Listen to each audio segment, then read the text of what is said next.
Doctor గారు, babies గురించి మాట్లాడదాం. చిన్నపిల్లలు ఉక్కిరిబిక్కిరి అయిపోతూ ఉంటారు, సడన్ గా ఊపిరి ఆడకుండా ఇదవుతుంది. అసలు తల్లి తండ్రి పడే బాధ వర్ణాతీతం. ఏడ్చేస్తూ ఉంటారు, ఎక్కడ ఏ హాస్పిటల్కి అప్పటికప్పుడు తీసుకెళ్లాలో తెలియదు. అర్ధరాత్రి టైంలో ఎక్కువగా ఇవి ఫేస్ చేస్తూ ఉంటారు. ఆ టైంకి డాక్టర్లు ఉండరు, వాళ్ళు ఎక్కడో రిమోట్ ఏరియాస్లో ఉంటారు. సో అసలు అలాంటప్పుడు ఎలా కాపాడుకోవాలి, ఏం చేయాలి అసలు ఫస్ట్ పేరెంట్స్? ఎవరైనా సరమ్మ, చిన్నపిల్లలు ముఖ్యంగా నెలల పిల్లల దగ్గర నుంచి అండర్ 5s అంటాం మనం. ఈ అండర్ 5sలోనే ఎక్కువగా చీటికి మాటికి హాస్పిటల్కి వెళ్తుంటారు. చీటికి మాటికి కాఫ్ అండ్ కోల్డ్ అంటాం, ఎప్పుడు చూసినా వీడికి జలుబు అంటాం, ఎప్పుడు చూసినా యాంటీబయాటిక్స్ వాడుతూ ఉంటారు. ఒక డాక్టర్ కాడికి పోతారు, తగ్గదు, ఇంకో డాక్టర్ కాడికి పోతారు, ఒక హాస్పిటల్ పోతారు, తగ్గదు, ఇంకో హాస్పిటల్ పోతారు, అట్లా మారుస్తూ ఉంటారు. అంటే వీళ్ళందరికీ నేనేం చెప్తానంటే, ఎంతకీ తగ్గని ఈ జలుబు ఏదైతే ఉందో, ఈ సోకాల్డ్ వైరల్ ఇన్ఫెక్షను, ఈ సోకాల్డ్ వైరల్ కోల్డ్, ఈ సోకాల్డ్ జలుబు అనేవి అలర్జీ, ఆస్తమా చిన్నప్పుడే కావచ్చు అని మీ అంతటా మీరు గుర్తుపట్టడం ఎలా? ఇంటి దగ్గరనే గుర్తుపట్టడం ఎలా అంటే సింపుల్. తల్లికి జలుబు ఉంది, దగ్గు ఉంది, ఆయాసం ఉంది, ఒక అలర్జీ ఉంది, ఆస్తమా ఉందని మీకు తెలుసు. మీ బేబీకి ఉందని చెప్పి ఇంకా అనుకోండి, మీరు డాక్టర్ని కన్సల్ట్ అవ్వటమే. ఇంకా తర్వాత తండ్రికి ఉంది, ఓకే, ఇద్దరికి లేదు, అమ్మమ్మకు ఉంది, తాతయ్యకు ఉంది, నానమ్మకు ఉంది, తాతయ్యకు ఉంది, మేనమామకు ఉంది, మేనత్తకు ఉంది, ఏదో ఒక దగ్గర మీకు క్లూ దొరుకుతుంది. ఈ క్లూ దొరికిన వాళ్ళందరూ దయచేసి ఇంకా ఎక్స్పెరిమెంట్లు చేయకండి. డైరెక్ట్గా ఇది అలర్జీ, ఆస్మా కావచ్చు. ఎంత చూసినా జలుబు తగ్గదు, దగ్గు తగ్గదు. 10 రోజులు వీడు 10 రోజులు బాగుంటాడు సార్, ఇంకా మాకు తెలిసిపోద్ది, ఇంకా వీడికి జలుబు వచ్చిందా మెల్లగా దగ్గు వస్తుంది, దగ్గు తర్వాత జ్వరం వస్తుంది, జ్వరం తర్వాత ఫిట్స్ వస్తాయి, ఫిట్స్ కూడా వస్తాయి. ఆ దగ్గు ఎంతకు తగ్గదు, ఈ ఫిట్స్ వరకు పోయి ఫిట్స్ వైద్యం చేయించుకొని ఆగిపోతారు కొంతమంది. సో ఈ ఫిట్స్ వచ్చేటటువంటి పిల్లల్లో అలర్జీ, ఆస్మా గనక ఉన్నట్లయితే వీళ్లకు చీటికి మాటికి ఈ అలర్జీ వల్ల, ఆస్మా వల్ల ఫ్రీక్వెంట్గా వైరల్ ఇన్ఫెక్షన్స్ వస్తుంటాయి. వైరల్ ఇన్ఫెక్షన్ వచ్చినప్పుడల్లా వీళ్లకు జ్వరం రావచ్చు. ఈ జ్వరం వచ్చినప్పుడల్లా వీళ్లకు ఫిట్స్ రావచ్చు. ఫిట్స్కు వైద్యం చేసి అక్కడనే ఆగిపోవద్దు. తర్వాత నెక్స్ట్ ఏంటంటే, తల్లిదండ్రులకు ఎవరికైనా అలర్జీ ఉందా, ఆస్మా ఉందా, నేను చెప్పానుగా ఇందాక, ఆ సంబంధికులు ఎవరికైనా ఉందా అంటే వాళ్ళకు కూడా ముక్కులో లంగ్స్ మూసుకున్నట్టే, ఎలర్జిక్ ఇన్ఫ్లమేషన్ ఉన్నట్టే. ఆ చిన్నపిల్లలకు కూడా అలర్జీ, ఆస్మా ట్రీట్మెంట్ మొదలు పెట్టొచ్చు.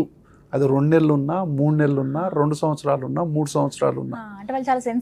చాలా సెన్సిటివ్గా ఉంటారు. చిన్నపిల్లలుగా సార్ అంటారు, చిన్న డోసే ఉంటుందండి, పెద్దవాళ్ళకు పెద్ద డోస్ ఉంటుంది. ఇన్హేలర్ చెప్పాను కదా, ఒక్క ట్యాబ్లెట్ని సంవత్సరం వాడినట్టు. చాలా చిన్న 25 మైక్రోగ్రామ్స్లో ఉంటుంది. 25 మైక్రోగ్రామ్స్ అంటే ఒక ట్యాబ్లెట్, ఒక టానిక్లో 5 ml 5 mg అట్లా ఉంటాయి. అంటే దాదాపు సంవత్సరం వాడచ్చు. 25 మైక్రోగ్రామ్స్ మార్నింగ్, 25 మైక్రోగ్రామ్స్ నైట్ ఇవ్వటం అంటే మైక్రోగ్రామ్స్లో ఉండటం వల్ల ఈ ఇన్ఫ్లమేషన్ అనేది కంట్రోల్ అయిపోయి వాళ్ళ ముక్కులు ఫ్రీగా ఓపెన్గా ఉంటాయి, లంగ్స్ ఫ్రీగా ఓపెన్గా ఉంటాయి. ఇలాంటి పిల్లలకు చీటికి మాటికి వైరల్ ఇన్ఫెక్షన్స్ రావు. ఇంకా దాంతోపాటు వ్యాక్సిన్స్ కూడా చేసుకోవాలి మనం. ఎప్పుడైతే మనకు కోల్డ్, కాఫ్ రాదో, ఎప్పుడైతే జ్వరం రాదో, ఫిట్స్ ఎక్కడి, ఇంకా ఫిట్స్ ఎక్కడివి, ఇంకా ఫిట్స్కు ట్రీట్మెంట్ ఎక్కడిది ఇంకా. కాబట్టి ఎవరికైతే చీటికి మాటికి ఫిట్స్ వస్తున్నాయో, ఎవరిలో అయితే చీటికి మాటికి జలుబు చేస్తుందో, ఎవరి ఫ్యామిలీలో అయితే అలర్జీ, ఆస్మా హిస్టరీ ఉందో, ఎవరి ఫ్యామిలీలోనైతే సైనస్ ఉంది, నాకు బ్రాంకైటిస్ ఉంది, నాకు ఆస్మా ఉంది, నాకు అది పడదు, ఇది పడదు అంటుంటారో, ఈ చిన్నపిల్లల్లో అందరిలో కూడా అలర్జీ, ఆస్తమా ఉన్నట్టే. అయితే దానికి పేరు పెట్టకపోవచ్చు. ఆస్మాని పేరు పెట్టగానే ఎగిరిపడతారు. మీరు పేరు ఏదన్నా పెట్టుకోండి, కానీ వైద్యం తీసుకోండి.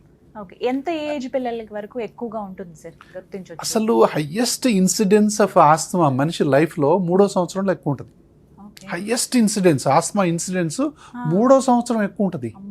అసలు అలర్జీ, ఆస్మా ఎక్కువ ఉండేది పిల్లల్లోనమ్మా. చాలా మంది ఇది పెద్దల్లో అనుకుంటారు.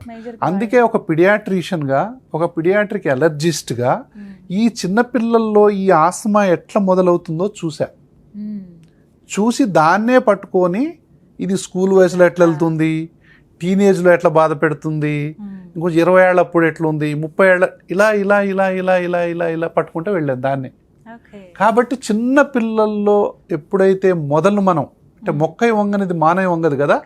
అందుకే నేను ఒక పిడియాట్రిక్ అలర్జిస్ట్గా నేను ఏం చెప్తానంటే, ఎప్పుడైనా ఎంత తొందరగా పిల్లలకు అలర్జీ ఆస్మా వైద్యం చేస్తే వాళ్ళ జీవితం అంత బాగుంటుంది, వాళ్ళ పెరుగుదల ఆగదు. ఎందుకంటే ఎదిగే మొక్క మీద బరువు పెట్టడంతో సమానం ఆస్మా అంటే. ఈ అలర్జీ ఆస్మాకు సరైన వైద్యం చేయించుకోకపోతే ఎప్పుడు చూసినా హాస్పిటల్ చుట్టూ తిరుగుతూనే ఉంటారు, యాంటీబయాటిక్స్ వాడుతూనే ఉంటారు, ఒక డాక్టర్ కాకపోతే ఇంకో డాక్టర్ కాడికి పోతూ ఉంటారు, ఎప్పుడు చూసినా ఏదో ఒక ప్రాబ్లం. కాబట్టి వాళ్ళు పాపం సినిమాకు పోలేరు, ఒక ట్రిప్స్కు పోలేరు, ఒక అవుటింగ్కు పోలేరు. అసలు కొంతమంది ఏమంటారు తెలుసా, సార్ ఈ పెళ్ళి ఎందుకు సార్, ఈ పిల్లలు ఎందుకు సార్, ఈ పిల్లల్ని హాస్పిటల్ తిప్పలే సస్తున్నాం సార్, మేము 15 రోజులకు ఒకసారి హాస్పిటల్ సార్, నేను సంపాదించిందంతా దీనికే పోతుంది సార్ అంటారు. అట్లా అవసరం లేదయ్యా అంటాను నేను. అలాంటి అవసరం అసలు హాస్పిటల్కే రావాల్సిన అవసరం లేదు. అలర్జీ ఆస్తమాకు సరి అయిన డాక్టర్ని సరి అయిన సమయంలో సంప్రదిస్తే, సరి అయిన వైద్యాన్ని అందిస్తే హాస్పిటల్కు చీటికి మాటికి రావటం అనేది అవసరం లేదు. మా హాస్పిటల్కి వచ్చే ప్రతి పేషెంట్కి నేనేం చెప్తాను తెలుసా, నువ్వు మాటికి హాస్పిటల్కి రావాల్సిన అవసరం లేకుండా ట్రీట్మెంట్ చేయటమే శ్వాస హాస్పిటల్ యొక్క వైద్య విధానం. ఒక పేషెంట్ని 100 సార్లు రప్పియటం కాదు, 100 పేషెంట్లకు ఒక్కొక్కసారి వైద్యం చేయాలి అనేది ఎంత బాగుంటుంది. ఎందుకు రావాలి ఒక పేషెంట్, ఎందుకు రావాలి ఒక పేషెంట్ 100 సార్లు హాస్పిటల్లో చుట్టూ? రావాల్సిన అవసరం లేదు. నా ఎక్స్పీరియన్స్లో మోర్ దాన్ 90% పీపుల్కి, అంటే నేను గర్వంగా చెప్పుకోగలుగుతా, అంటే వాళ్ళని మాటికి హాస్పిటల్కి రాకుండా చేయొచ్చు మనం. కొంతమందికి వస్తుంది. ఎందుకు వస్తుంది? వాళ్ళు కూల్ డ్రింక్ తాగారా, ఐస్ క్రీమ్ తిన్నారా, మీరు ఇంట్లో పర్ఫ్యూమ్ కొట్టారా, అగరబత్తీలు వాడారా, మీరు ఎక్కడికి వెళ్ళారు, ఏం చేశారు, నీళ్లలో మునిగాడా, లేకపోతే ఇంకేంటి జంక్ ఫుడ్ ఏమైనా తిన్నాడా, ఫ్రిడ్జ్లో ఏమైనా కూల్ డ్రింక్ తాగాడా, ఇవన్నీ చూసుకోవాలి మనం. కొంతమంది ఐస్ క్యూబ్స్ తింటారు తెలుసా పిల్లలు, అలవాటు ఐస్ క్యూబ్స్ తింటారు, వాళ్ళు నవ్వులేస్తూ ఉంటారు. కొంతమంది పంచదార తింటారు, కొంతమంది కొంచెం స్వీట్ తిన్నా తగ్గొచ్చేస్తుంది. సో ఏ ట్రిగ్గర్ ఉంది అనేది కూడా తెలుసుకోవటం చాలా చాలా ఇంపార్టెంట్. ఒక్కోసారి తల్లిదండ్రులు కూడా కంట్రోల్ చేయలేరు పాపం. సో ఇట్లాంటప్పుడు హాస్పిటల్కి రాక తప్పదు. మళ్ళీ ఒకసారి ట్రీట్మెంట్ తీసుకున్నట్లయితే, అంటే నిరాశ పడొద్దంట నేను. ఇప్పుడు ఒకసారి తగ్గకపోతే 1 సారి 2 సార్లు 3 సార్లు రావాలి అది వచ్చేదాకా.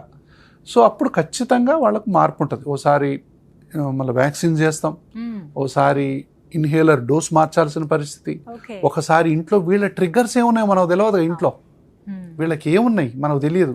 వీళ్ళకు పిల్లలు ఉన్నాయా, కుక్క పిల్లలు ఉన్నాయా, ఇంట్లో కాక్రోచ్లు ఉన్నాయా, లేకపోతే ఇంట్లో ఏమున్నాయి, అసలు బొద్దింకలు ఉన్నాయా, బొద్దింకలు ఉంటే కూడా ఆస్మా వస్తుంది తెలుసా. వాటికి పెస్టిసైడ్స్ కొడతారు కదా, వాటి వల్ల వచ్చిన ఆస్మా అయితే దేని వల్ల రాదు. సో అట్లా ఇలాంటి వాటి వల్ల కూడా ఆస్మా వచ్చే అవకాశాలు. కాబట్టి తల్లిదండ్రులు ఏమైనా స్మోకింగ్ చేస్తున్నారా, సార్ ఏం సార్ మా బాబుకి ఎప్పుడు తగ్గదు అంటే, మీరు స్మోకింగ్ చేస్తారా, చేస్తాను సార్, దానికి దీనికి ఏం సంబంధం అంటారు. ఎంత అన్యాయంగా. So 40% of children's pneumonia is because of parental smoking. దయచేసి చిన్నపిల్లలు అలర్జీ ఆస్మా ఉంటే దయచేసి మీరు స్మోకింగ్ ఆపేయండి.